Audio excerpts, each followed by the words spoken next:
Welcome বন্ধুরা। দেখো, তোমাদের এক বন্ধু সেও এনএমএমএস দেবে এবছর। তো সে একটা অঙ্কে গিয়ে একটু আটকে গেছে এবং এই অঙ্কটা আমাদেরকে পাঠিয়েছে, যে অঙ্কটা যাতে সলভ করতে পারি আমরা।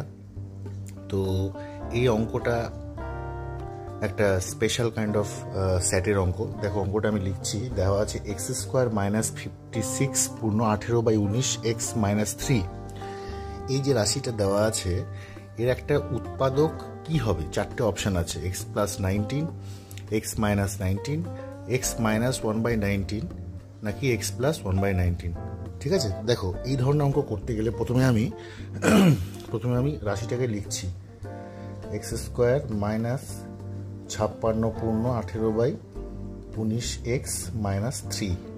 এবার দেখো, তোমরা যদি পরীক্ষা হলে যদি এরকম অঙ্ক আসে, এক তো করতে পারো 56কে 19 দিয়ে গুণ করবে, তারপরে +18 করে পূর্ণ সংখ্যা এনে বাই 19 করবে। কিন্তু এই যে গুণটা তুমি করছো, এতে ভুলও হতে পারে, বা তুমি যদি করো জিনিসটা কমপ্লিকেটেড হতে পারে।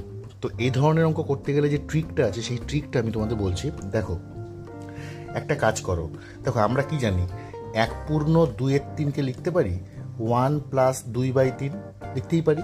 তাহলে 56 পূর্ণ 18/19, এটাকে আমরা কি লিখবো? ভাঙলাম 56 + 18/19।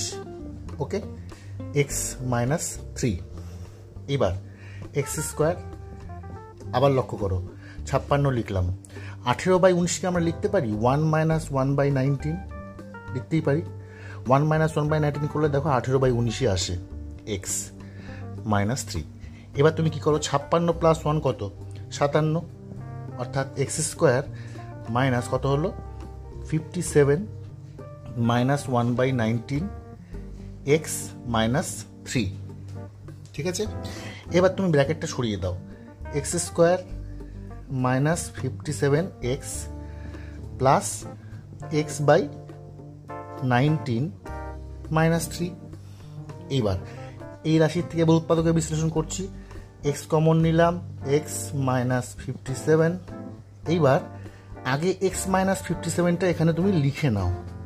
এবার দেখো কি কমন যেতে পারে। আমি যদি 1/19 কমন নেই, দেখো এটা কিন্তু যদি গুণ করো x/19 হয়ে গেল, -3 হয়ে যাবে। ঠিক আছে, তার উৎপাদকে বিশ্লেষণ করব। Common term x - 57 into x + 1/19। এবার আমাদের কি বলেছে? এই রাশির একটা কি উৎপাদক হবে? তাহলে অপশন হয়ে যাবে, দেখো, x + 1/19। ঠিক আছে।